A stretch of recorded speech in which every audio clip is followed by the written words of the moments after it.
এই যে এটা হচ্ছে থানকুনি পাতা। থানকুনি পাতাটাকে শিলেও থেঁতো করা যায়। আমি এই মিক্সিতে একটু পেস্ট করে নিচ্ছি, দিয়ে তরকারিটা রান্না করব।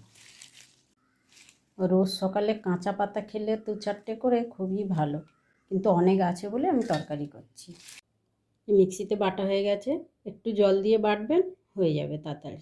প্রথমে কড়াতে সর্ষের তেল দিয়ে দেবো 5 ফোড়ন, কাঁচা লঙ্কা কোচানো, দিয়ে দেবো চিংড়ি মাছ, আর হলুদ। এবার একটু ভালোভাবে ছোট্ট ছোট্ট করে কেটে রেখেছি আলু আর বেগুন, এগুলোও দিয়ে দেবো। আর ভালোভাবে আলু আর বেগুনটাকে কষিয়ে নেব, ঢাকা দিয়ে একটু সেদ্ধ হতে দেবো। আঁচলানো হয়ে গেছে, দেখুন আলুও সেদ্ধ হয়ে গেছে।